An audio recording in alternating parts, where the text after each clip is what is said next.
Yeah, hi, good afternoon all. So I think we have, from yesterday to today, I have interaction with the multiple people, and thanks, sir, for your knowledgeable session. So where we talked about digital transformation, and as in the last session, the sir mentioned that it's more about competency. It's more about how effective we are adopting people, processes, and technology. Okay, so that's what the digital transformation initiative is all about. And it's happening all across. It's not limited to enterprise. It's there in the government as well. So first, let's in the digital transformation piece, which has happened over the period of time, what are the elements which are a part of a digital transformations? So if we'll talk about the elements, the first element, which we all are aware is, most of the sessions the people talk about is, the data is a new oil. So it's all things which are happening today is because of our data. So whatever the sessions that you have seen from yesterday or from today is talking about data. And data is spread across. So when Passport has adopted a cloud, they have also adopted their data to spread across different geography. Or maybe if it's in India, to different systems. It will be over a cloud, over the on-premise. The second one is your network. So when you transform, when you digitally transform, you adopt multiple networks. And in this digital transformation journey, currently in government, we are adopting mobility. We are adopting highly distributed environments. We are adopting cloud. And for accessing those platforms, we are hybridization of network is going into a place. Okay? So the third one is your workforce. So your workforce or your stakeholders are not only limited to your internal people currently. It is your vendors. It is the stakeholders where with you interact, which access your data, okay, is also your workforce. And the fourth one, which typically most of the governments still understand, it's adopted on a slow race, is cloud. But yes, it's widely adopted now in government as well. As sir mentioned, that they have adopted cloud. They are the state data centers which are also moved to the cloud on Azure platforms. So if we talk about, these are the four pieces which comes into a digital transformation journey, which is data, network, workforce, and cloud. Now with this digital transformation, when I'm interacting with the customer, they're also thinking, what I can do to scale up with this digital transformation. How I'll make sure that I'll be secure. How I'll make sure that if I'm putting my data on a cloud for sharing with my stakeholders, what about security? Because they will access those data from any network, from any system, from any endpoint. So what about the security? So when we are moving on a data piece, they want to understand, do you have a technology which understands what is the data type? What is the content? Whether they identify that is that content is carrying the personal identifier information for India region. Okay, so those are the questions that are asked by customers when they go about data transformation. When they go about network transformations, they talk about, I am spread across multiple locations. Do you have a technology which give me a single view? Because when we are highly distributed, the challenge is how to maintain the compliance, how to maintain the upgrades, how to make sure that you will have a single pane of glass which talks about network visibility and a network security. When you move from a network layer to a workforce layer, the major challenge is within our workforce is there is already a level of trust.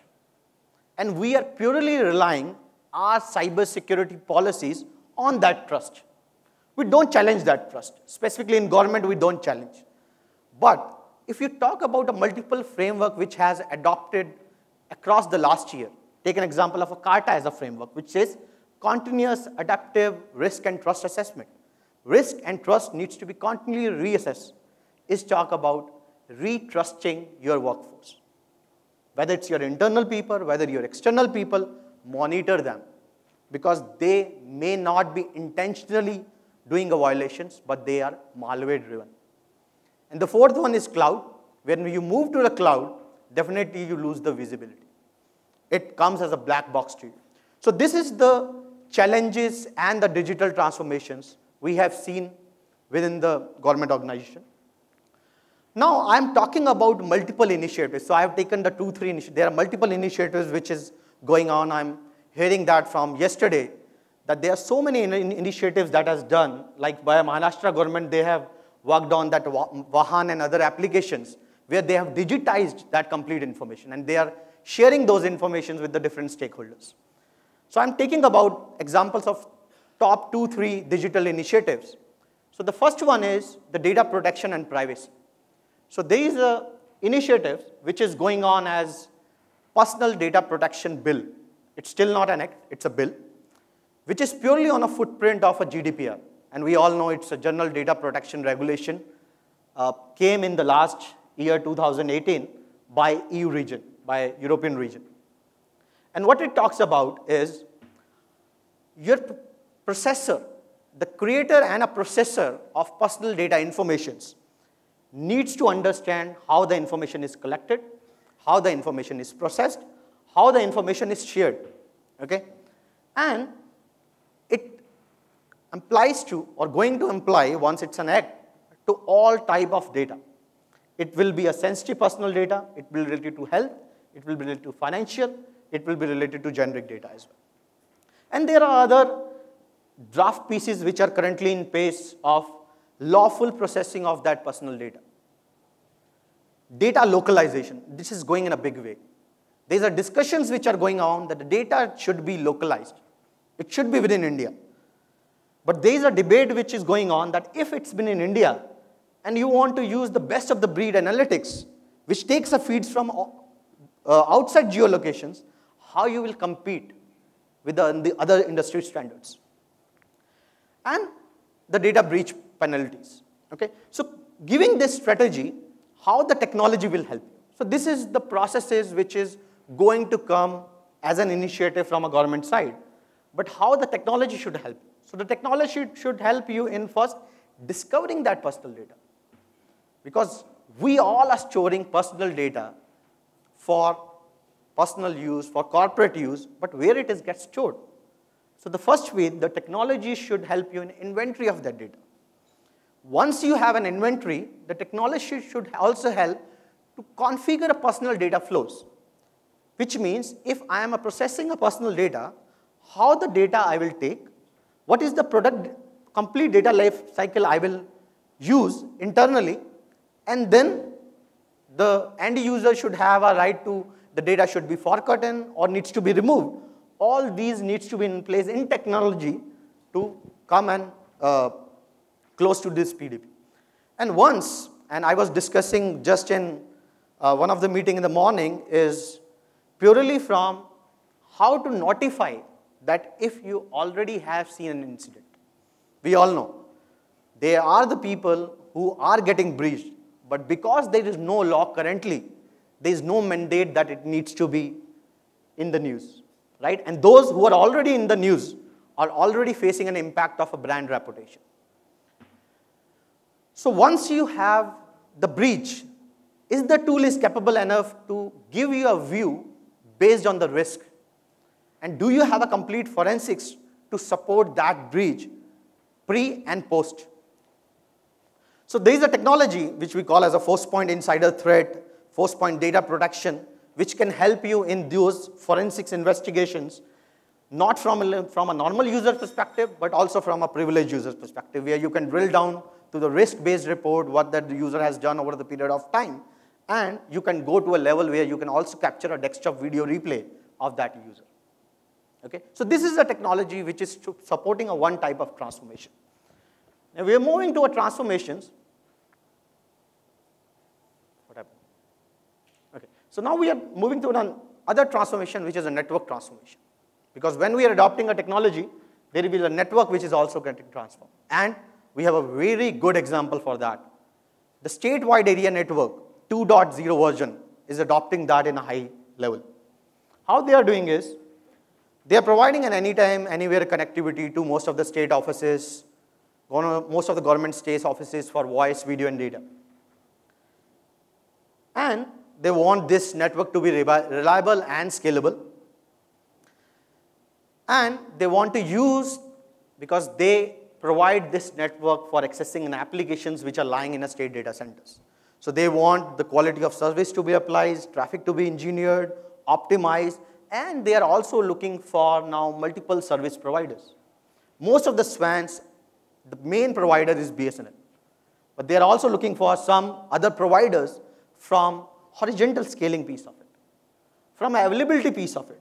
And they're also coming up to adopt 4G and 5G because the initiatives talk about connecting each and every people within a small village back to a system. So whatever you're developing, you want to have a connectivity piece of it.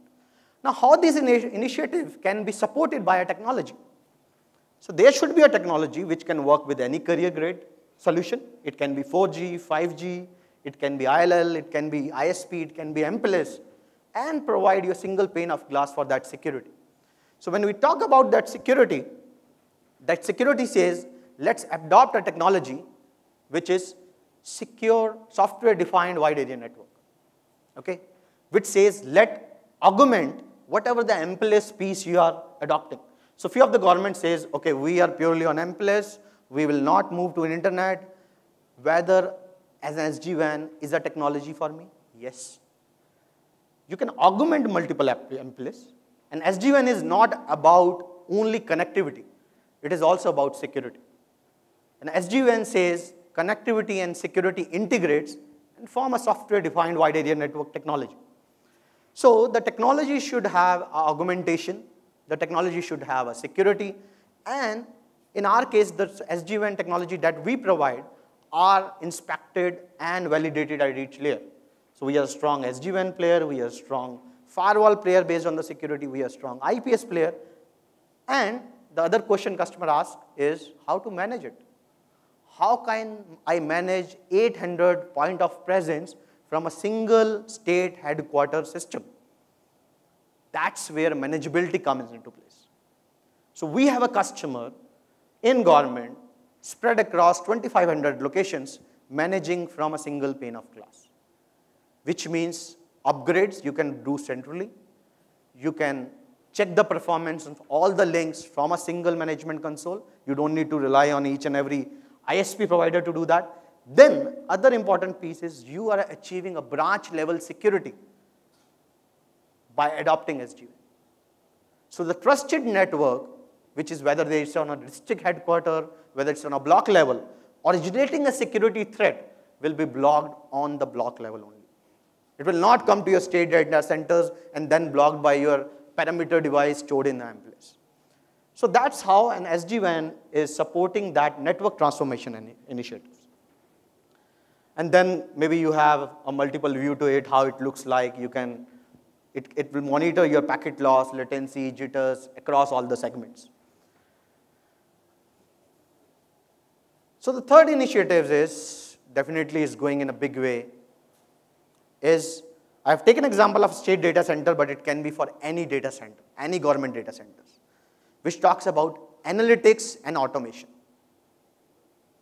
In one of the discussion, customer says, I want to automate the things which are already in place from so many years. I want to automate it. So the people, the initiatives are talking about entities, events, how to correlate that events. Certain is focusing it for this from so many years on a country level, but are we do have anything on a state level? How a state level attacks can be monitored by a country level. Every geography, every region will have a different type of attack. So the technology says, the initiative says, it should be analysis, it should be analytics, it should be correlation, it should be risk adaptive. If the risk is there, there should be a policies with the stringent controls. And your insider threats needs to be monitored. So this is a typical example of one of the state data center, where in a national e-governance plan, There are multiple state offices which are getting connected.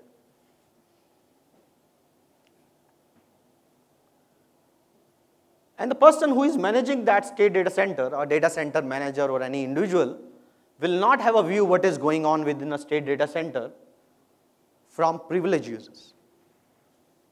There may be a SIM solution, there may be a ABC best of the breed solution which are logging it.